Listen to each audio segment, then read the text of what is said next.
Chapter 15. The Disaster Within. The Sunday after Miss Bartlett's arrival was a glorious day, like most of the days of that year. In the Weald, autumn approached, breaking up the green monotony of summer, touching the parks with the gray bloom of mist, the beech trees with russet, the oak trees with gold. Up on the heights, battalions of black pines witnessed the change, themselves unchangeable. Either country was spanned by a cloudless sky, and in either arose the tinkle of church bells. The garden of Windy Corners was deserted except for a red book, which lay sunning itself upon the gravel path. From the house came incoherent sounds, as of females preparing for worship. The men say they won't go. Well, I don't blame, says, need she go? Tell her no nonsense. And Mary, hook me behind. Dearest Lucia, may I trespass upon you for a pin? For Miss Bartlett had announced that she at all events was one for church. The sun rose higher on its journey, guided not by Phaethon but by Apollo, competent, unswerving, divine.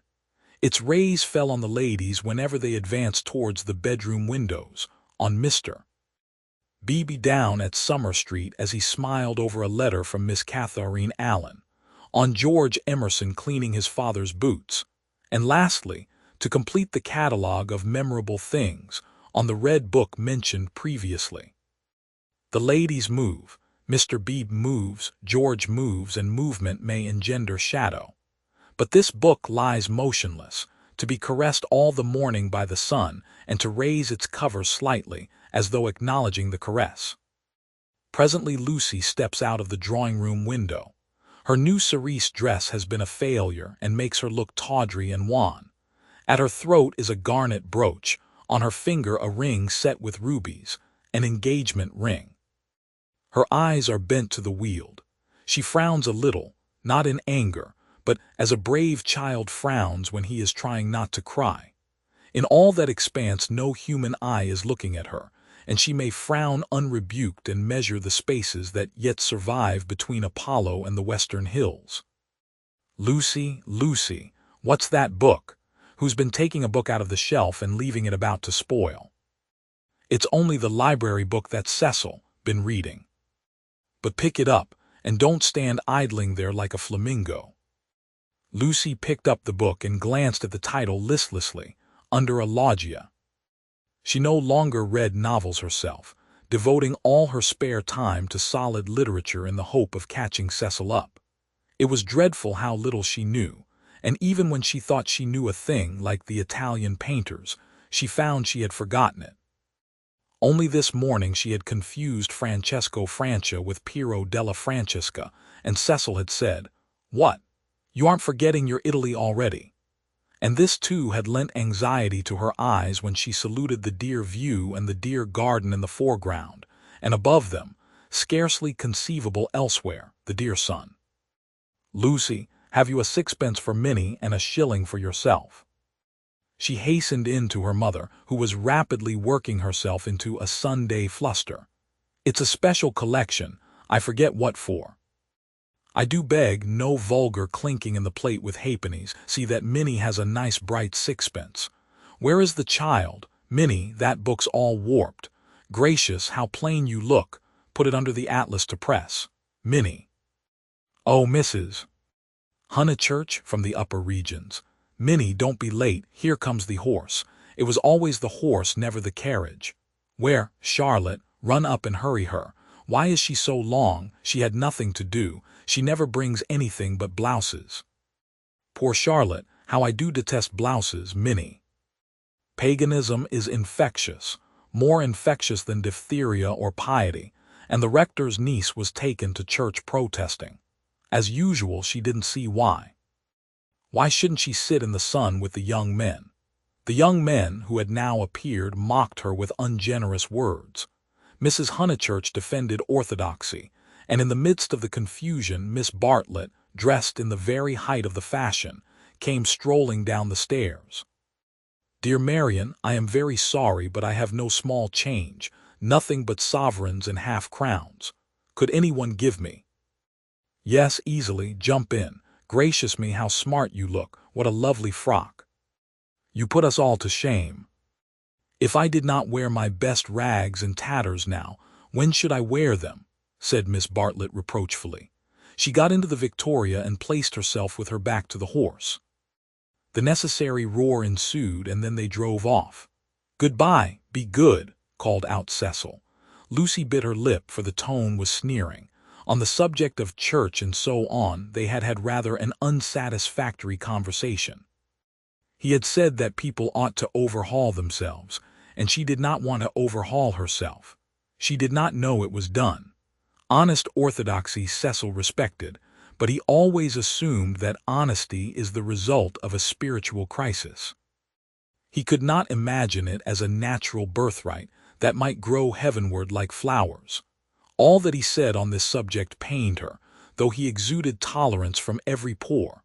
Somehow the Emersons were different. She saw the Emersons after church. There was a line of carriages down the road, and the Honeychurch vehicle happened to be opposite Sissy Villa. To save time, they walked over the green to it and found father and son smoking in the garden. "Introduce me," said her mother, "unless the young man considers that he knows me already." He probably did, but Lucy ignored the sacred lake and introduced them formally. "Old Mr." Emerson claimed her with much warmth and said how glad he was that she was going to be married. She said yes, she was glad too, and then, as Miss Bartlett and Minnie were lingering behind with Mr. Beebe, she turned the conversation to a less disturbing topic and asked him how he liked his new house. "Very much," he replied, but there was a note of offense in his voice. She had never known him offended before. He added, "We find, though, that the Miss Allens were coming and that we have turned them out. Women mind such a thing. I am very much upset about it." "I believe that there was some misunderstanding," said Mrs. Honeychurch uneasily. "Our landlord was told that we should be a different type of person," said George, who seemed disposed to carry the matter further. "He thought we should be artistic. He is disappointed.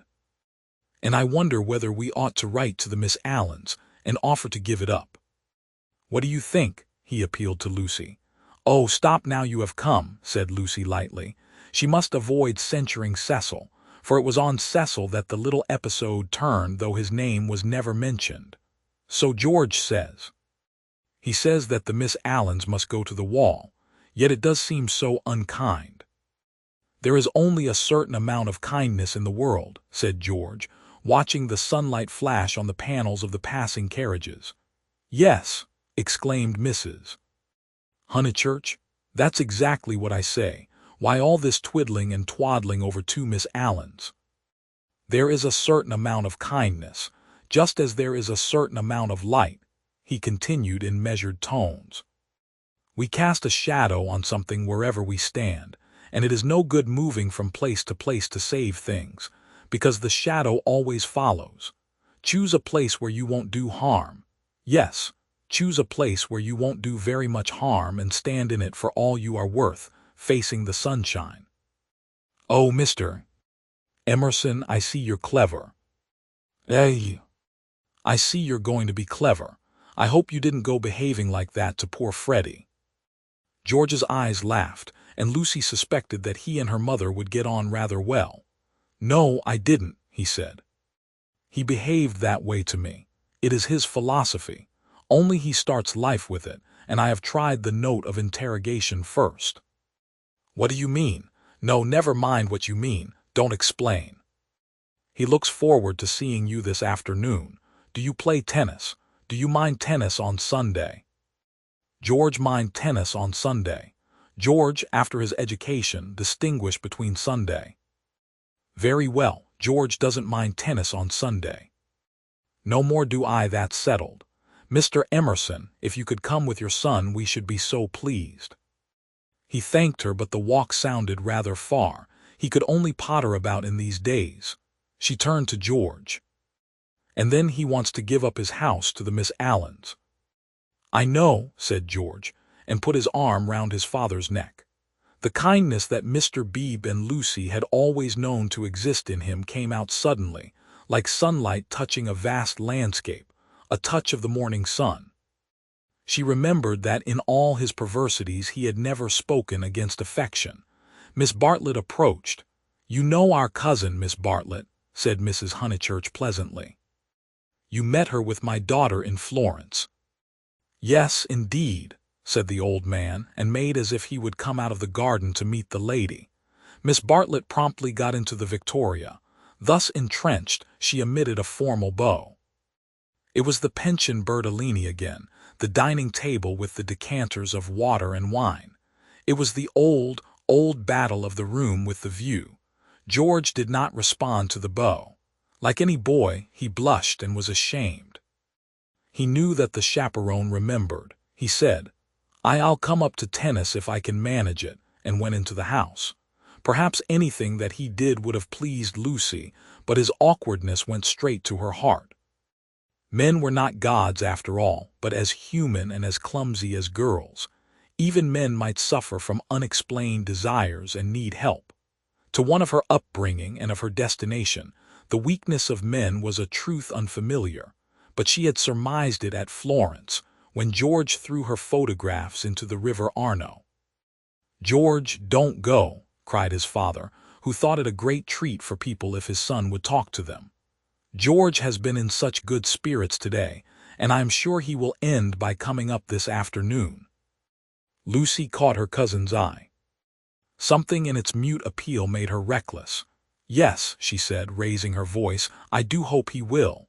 Then she went to the carriage and murmured, "The old man hasn't been told. I knew it was all right, Mrs. Honeychurch followed her, and they drove away. Satisfactory that Mr. Emerson had not been told of the Florence escapade, yet Lucy's spirits should not have leapt up as if she had sighted the ramparts of heaven. Satisfactory. Yet surely she greeted it with disproportionate joy. All the way home the horses' hoofs sang a tune to her. "He has not told, he has not told." Her brain expanded the melody. "He has not told his father, to whom he tells all things." It was not an exploit. He did not laugh at me when I had gone. She raised her hand to her cheek. "He does not love me. No, how terrible if he did, but he has not told, he will not tell." She longed to shout the words, "It is all right. It's a secret between us two forever. Cecil will never hear." She was even glad that Miss Bartlett had made her promise secrecy, that last dark evening at Florence, when they had knelt packing in his room. The secret, big or little, was guarded. Only 3 English people knew of it in the world. Thus she interpreted her joy. She greeted Cecil with unusual radiance because she felt so safe. As he helped her out of the carriage, she said, "The Emersons have been so nice. George Emerson has improved enormously." "How are my protégés?" asked Cecil, who took no real interest in them, and had long since forgotten his resolution to bring them to Windy Corner for educational purposes. "Protégés," she exclaimed with some warmth. For the only relationship which Cecil conceived was feudal, that of protector and protected.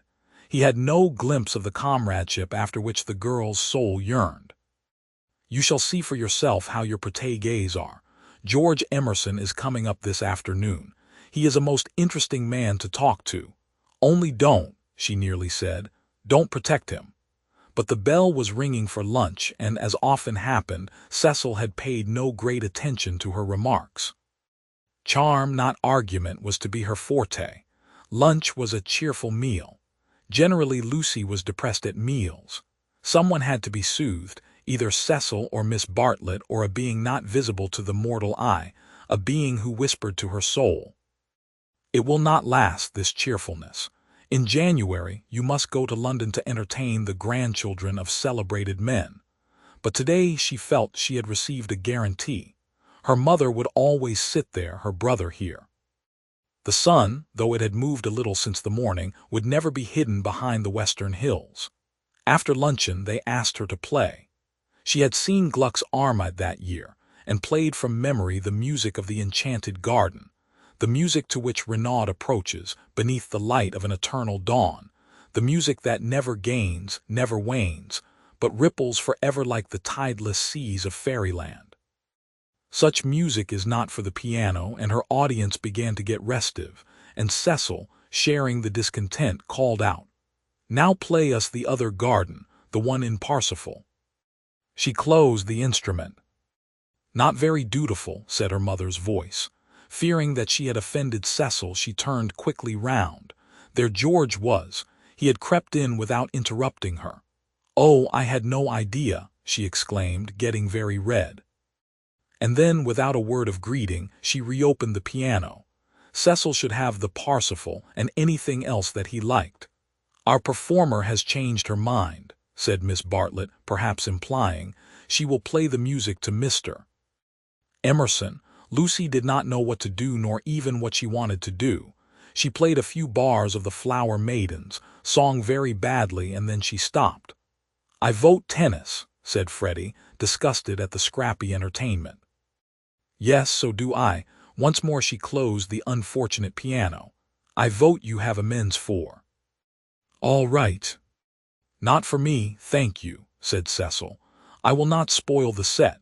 He never realized that it may be an act of kindness in a bad player to make up a fourth. "Oh, come along, Cecil. I'm bad, Floyd's rotten, and so I dare say's Emerson."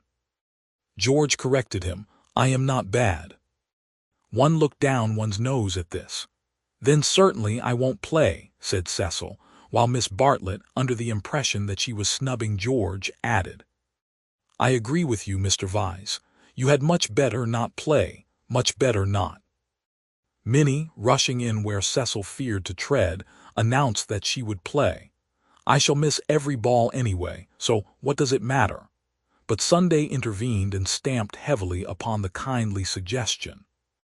"Then it will have to be Lucy," said Mrs. Honeychurch. "You must fall back on Lucy. There is no other way out of it. Lucy, go and change your frock." Lucy's Sabbath was generally of this amphibious nature. She kept it without hypocrisy in the morning and broke it without reluctance in the afternoon. As she changed her frock, she wondered whether Cecil was sneering at her. Really, she must overhaul herself and settle everything up before she married him. Mr. Floyd was her partner. She liked music, but how much better tennis seemed. How much better to run about in comfortable clothes than to sit at the piano and feel girt under the arms. Once more music appeared to her the employment of a child. George served, and surprised her by his anxiety to win. She remembered how he had sighed among the tombs at Santa Croce because things wouldn't fit. How after the death of that obscure Italian he had leant over the parapet by the Arno and said to her, "I shall want to live, I tell you." He wanted to live now, to win at tennis, to stand for all he was worth in the sun which had begun to decline and was shining in her eyes. And he did win. Ah, how beautiful the Weald looked! The hills stood out above its radiance, as Fiesole stands above the Tuscan plain, and the South Downs, if one chose, were the mountains of Carrara. She might be forgetting her Italy, but she was noticing more things in her England. One could play a new game with the view, and try to find in its innumerable folds some town or village that would do for Florence. Ah, how beautiful the Weald looked! But now Cecil claimed her. He chanced to be in a lucid, critical mood, and would not sympathize with exaltation. He had been rather a nuisance all through the tennis, for the novel that he was reading was so bad that he was obliged to read it aloud to others. He would stroll round the precincts of the court and call out, "I say, listen to this, Lucy, 3 split infinitives." "Dreadful," said Lucy, and missed her stroke. When they had finished their set, he still went on reading. There was some murder scene, and really everyone must listen to it. Freddie and Mr. Floyd were obliged to hunt for a lost ball in the laurels, but the other two acquiesced. The scene is laid in Florence. "What fun, Cecil, read away. Come, Mr. Emerson, sit down after all your energy." She had forgiven George, as she put it, and she made a point of being pleasant to him. He jumped over the net and sat down at her feet, asking, And are you tired?" "Of course I'm not." "Do you mind being beaten?"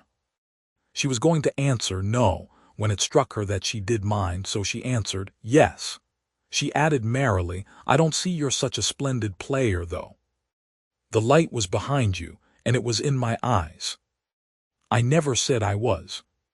Why, you did. You didn't attend. You said, "Oh, don't go in for accuracy at this house. We all exaggerate, and we get very angry with people who don't." "The scene is laid in Florence," repeated Cecil with an upward note.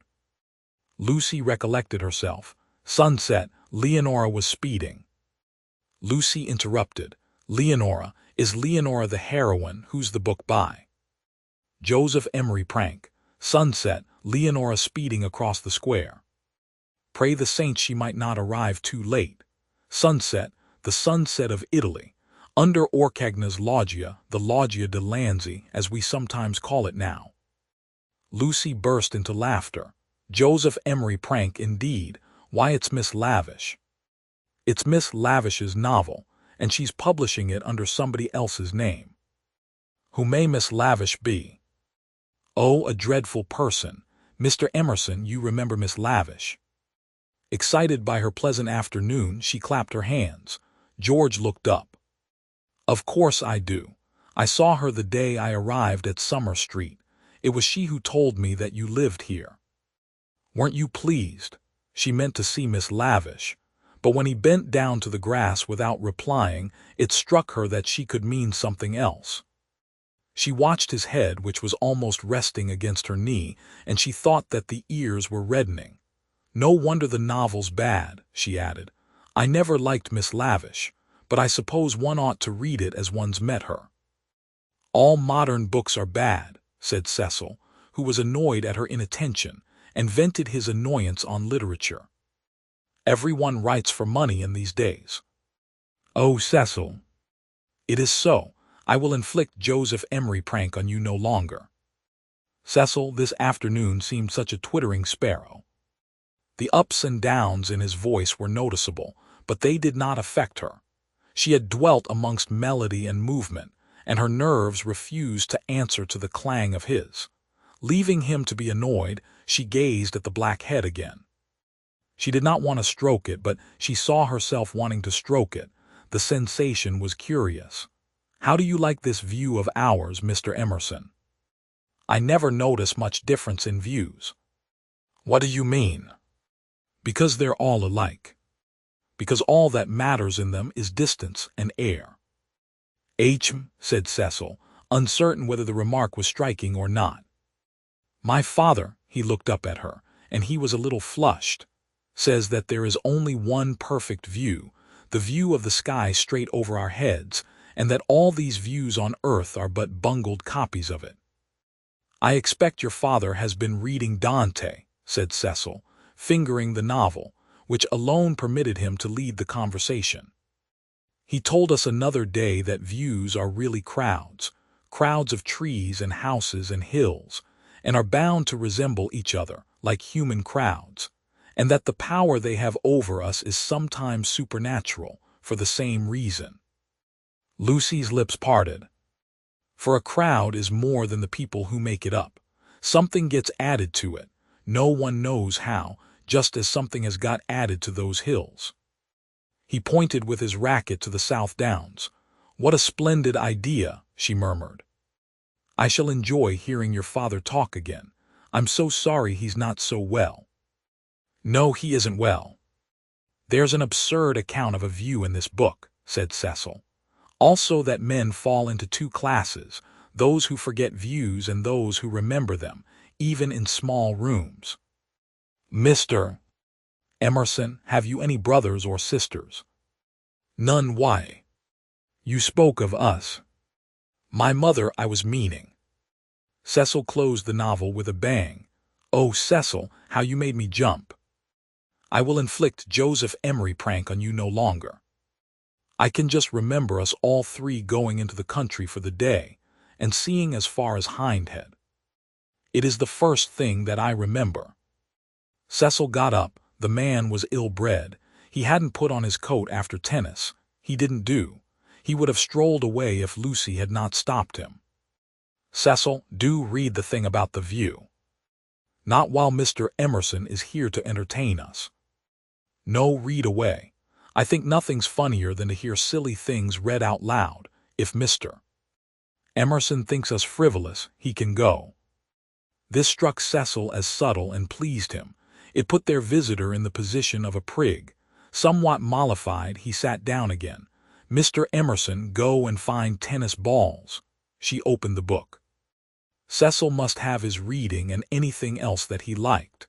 But her attention wandered to George's mother, who, according to Mr. Eager, had been murdered in the sight of God, and according to her son, had seen as far as Hindhead.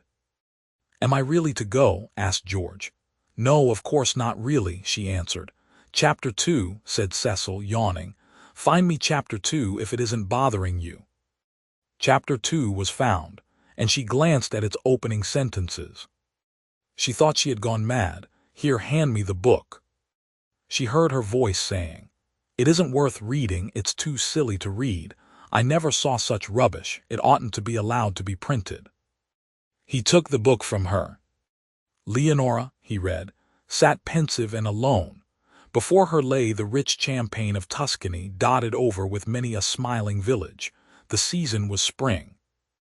Miss Lavish knew somehow, and had printed the past in draggled prose, for Cecil to read and for George to hear.